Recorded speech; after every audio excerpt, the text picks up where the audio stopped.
रूस और भारत, इन दोनों ही देशों के संबंधों की जब भी बात होती है तो सोवियत संघ वाली गर्मजोशी लोग याद करते हैं। 1955 में सोवियत संघ के नेता निकिता क्रुश्चेव भारत के दौरे पर आए थे। उन्होंने इस दौरे में कहा था कि हम आपके बहुत करीब हैं, यानी भारत के बहुत करीब हैं। अगर आप हमें पर्वत के शिखर से भी बुलाएंगे तो हम आपकी तरफ होंगे। 1991 में जब सोवियत संघ बिखर गया और रूस बचा, तब भी भारत के साथ संबंधों में भरोसा बना रहा।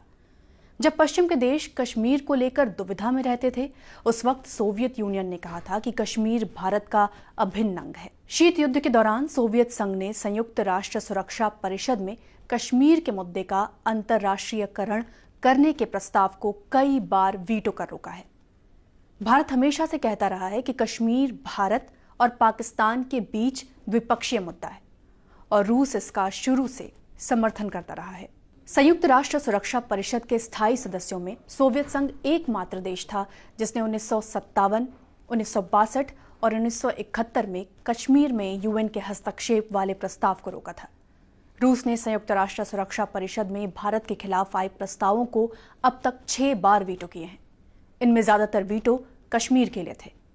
गोवा में पुर्तगाल का शासन खत्म करने के लिए भारत के सैन्य हस्तक्षेप को लेकर भी सोवियत संघ ने यूएनएससी में वोट किया था।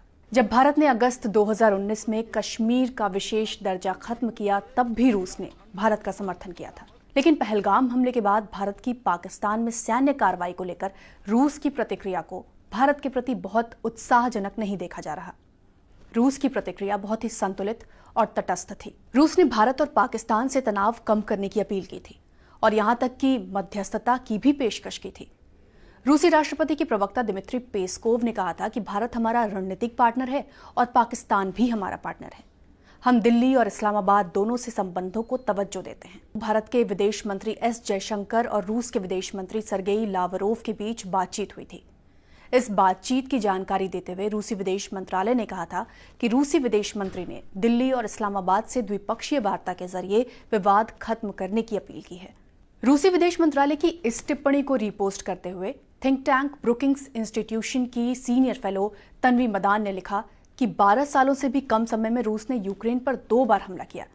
वो भारत से कह रहा है कि पाकिस्तान से विवाद बातचीत के जरिए खत्म करो। HSE यूनिवर्सिटी की असिस्टेंट प्रोफेसर निवेदिता कपूर ने लिखा है कि चीन जब टकराव की घड़ी में पाकिस्तान का खुलकर समर्थन कर रहा है तो भारत की तरफ से उम्मीद बढ़ जाती है कि रूस भी खुलकर भारत का समर्थन करेगा। पर रूस वास्तव में वो सिरदर्द नहीं चाहता है जिसमें उसे फिर से भारत और चीन के बीच संतुलन बनाए रखने की चिंता करनी पड़े और दोनों पक्षों को अपनी साझेदारी के बारे में आश्वस्त करना पड़े। साथ ही जब उसके 2 प्रमुख साझेदार विपरीत पक्षों में हों तो सक्रिय रूप से पक्ष लेने से भी बचने की कोशिश करता है। नई दिल्ली स्थित जवाहरलाल नेहरू यूनिवर्सिटी में रूसी और मध्य एशिया अध्ययन केंद्र में associate professor doctor Rajan Kumar से पूछा गया कि वो पाकिस्तान के साथ भारत के संघर्ष में रूस के रुख को कैसे देखते हैं।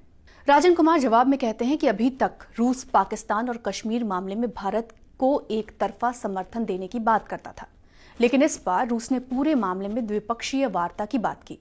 उसने मध्यस्थता की बात की, लेकिन जो भारत के पक्ष में एक तरफा रुख होता था वो नहीं दिखा। डॉक्टर राजन कुमार इसके 3 कारण मानते हैं। वो कहते हैं कि रूस यूक्रेन युद्ध में भारत रूस की तरफ झुका था, लेकिन भारत ने पूरी तरह से रूस का समर्थन नहीं किया जैसा कि वो चाहता था। प्रधानमंत्री ने यूक्रेन की यात्रा की थी और डिप्लोमेसी के जरिए सुलझाने के लिए भी कहा था।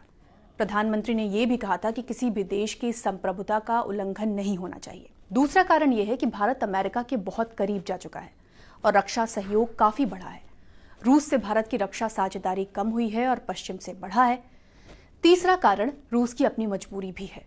रूस ने तालिबान से प्रतिबंध हटा दिया है। रूस अफगानिस्तान में पाकिस्तान के जरिए पांव जमाना चाहता है। ऐसे में पुतिन पाकिस्तान को पूरी तरह से किनारे नहीं करना चाहते। जवाहरलाल नेहरू यूनिवर्सिटी में ही रूसी और मध्य एशिया अध्ययन केंद्र के प्रोफेसर संजय कुमार पांडे कहते हैं कि यूक्रेन और रूस की जंग में भी भारत रूस के खिलाफ नहीं था, लेकिन समर्थन एक तरफा नहीं था।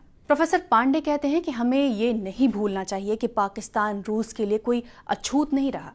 1965 में पाकिस्तान और भारत की जंग में रूस तटस्थ था और मध्यस्थता कर रहा था। सोवियत संघ की मध्यस्थता में ही ताशकंद समझौता हुआ था और ये भारत के पक्ष में नहीं था। इसी समझौते के बाद भारतीय सेना को पीछे हटना पड़ा।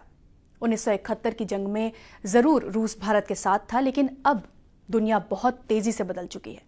रूस से भारत ने अमेरिका के विरोध के बावजूद S-400 खरीदा था और इस बार पाकिस्तानी हमले को रोकने में इसकी अहम भूमिका रही है।